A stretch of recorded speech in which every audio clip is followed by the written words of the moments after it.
Welcome back to Speedwrench on Tech's Talking Shop. I'm Cass, and today we're working on a 2006 Ford Explorer XLT. Now, this Explorer's got a bit of a problem with it. We got a little bit of a random check engine light. Now, it doesn't happen all the time, so we're going to scan it, but then I'm going to show you another test I'm going to run, and we're going to show you a fault that you may not know. DIYers, I got a little DIY trick for you too. So stay tuned, and let's go. Alright. So you can see we don't have a check engine light. We have a low tire pressure light and the door jar light. And we'll come over here to our snap-on modus. We're gonna hit OK, hop in here. Now we don't have any active codes. So what I'll do is I'll scroll down the engine and we're gonna go down to, we'll start on codes menu. Let's go down to memory codes. Now we're gonna click on memory codes and bazinga, right there. We have a fuel rail pressure circuit code. All right, now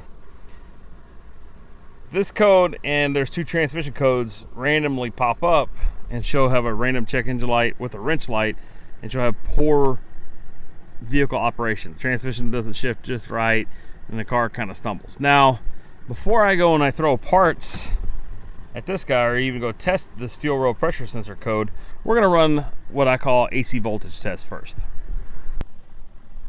Alright, so we moved over here to our Vantage Ultra. Now this is an old Vantage, but it's still a good one. So what we're going to do is we're going to run an AC voltage test. Let's go over here to multimeter. We're going to click on lab scope. We'll go to 2-channel lab scope. I already got the probes hooked into channel 1. Go to channel 1. We need to slide over here, turn on AC coupling, and then you want to make sure that your trigger is off. So the yellow one is channel 1. We're going to be on channel 1. Let's go here. We're going to change the volt scale to 500 millivolts. All right, so we got that. Sometimes on these you got to tap on the screen to get it to go away. So next what we'll do is we'll take our yellow probe with the green alligator clip. We're going to go over here to the back of the alternator. Now you want to test AC voltage at the back of the alternator with the power side, and then put the ground side to known good ground, and I like to use the battery. I don't like to test for AC voltage at the battery, and I'll show you why here in just a minute.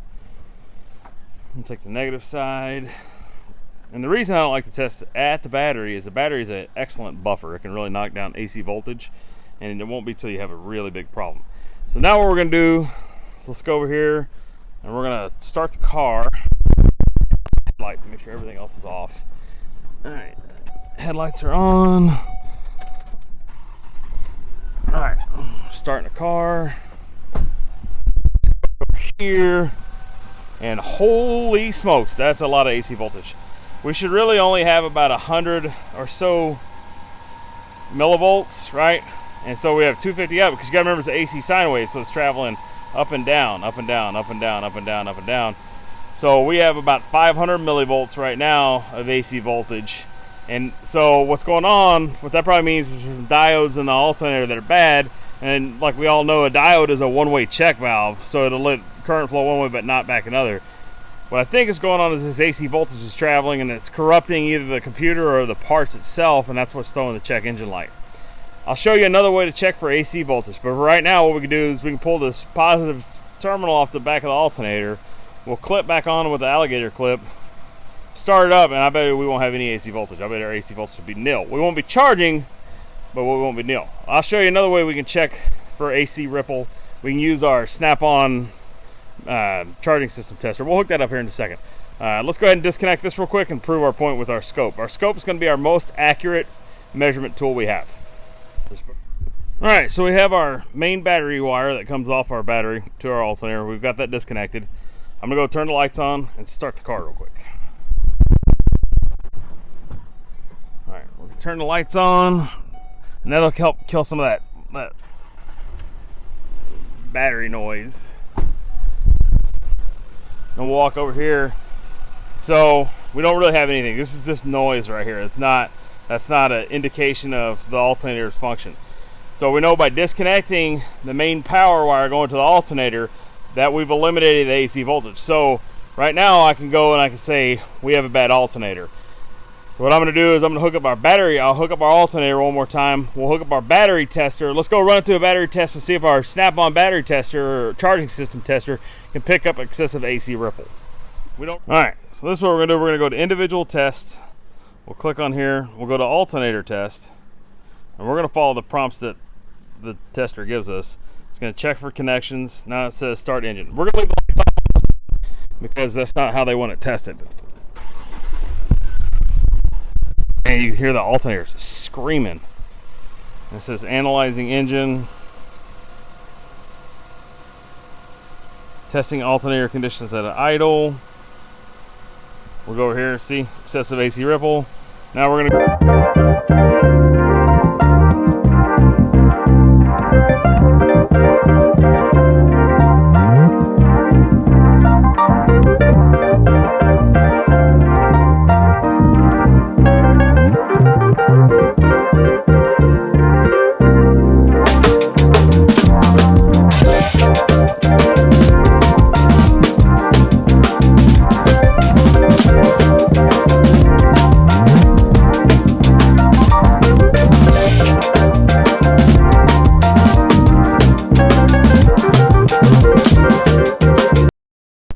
alternator failed, bad diodes.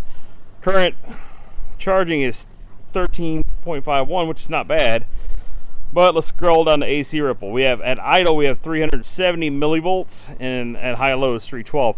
Now our scope, which I think is still a better option to pick up millivolts or AC ripple, was at almost 500 millivolts. So I'd say this is okay. Now the reason why I'd say we still are going to replace the alternator is even at the battery, because the battery is an excellent buffer. It'll knock a ton of AC voltage down just because of all the lead cells and acid. We're still getting excessive AC voltage. Really shouldn't have more than 100 millivolts AC voltage at any given time. We got almost 400 at the battery. This is saying probably over 500. And if we increase the idle, it's way up there. So I'm gonna go ahead and condemn the alternator. We're gonna replace it. Once we get it done, I'll bring it back in and show you what running AC voltage should be on a repaired vehicle. So we can use a multimeter, and I'll get out the fluke here. All right, so we have our new remanufactured Motorcraft alternator on there. We've got our scope hooked back up, have the AC coupling turned off, trigger is off. We're on the 500 millivolt scale. We're plugged in for our ground on the battery. Start the engine. Bring the thunder.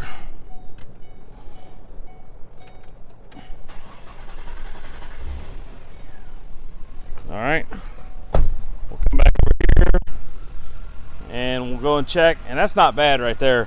And if I go and I find a better ground, that AC ripple will start to drop too as it charges the battery. But see, we're only here. The tall stuff I'm not going to worry about too much because it's so random. We're only about 100 millivolts of AC voltage, maybe a little bit more. So we're pretty close, 150 millivolts of AC voltage. If we want, let's check it with the battery checker, with the battery analyzer, system analyzer. Well, no, but we're about half, quarter, two-thirds less than what we were before. So, good deal. All right, if I get the focus, you can see that there's no codes present. Check engine lights off, we're running, we have the alternator on. I'm gonna go take it on a lengthy test drive. Lower tire pressure lights on because they have a bad tire pressure sensor, and this guy don't do tires. All right, we're back from test drive. We'll come back over here, no codes. We didn't have any issues. I drove it about 60 miles. Just to check it one more time, we'll check memory, or let's check pending codes. Why not? Let's just give it a little, look, no codes present. Go over here to memory codes and we'll see. No codes present. Alrighty. Alright. So that's gonna do it for today. I've drove this thing about 60 miles. We don't have a check engine light. We don't have, any pending codes, any memory codes. Now you're thinking to yourself like, it's a little kind of guess there on the AC voltage. Not really. I always run an AC voltage test anytime I have a check engine light.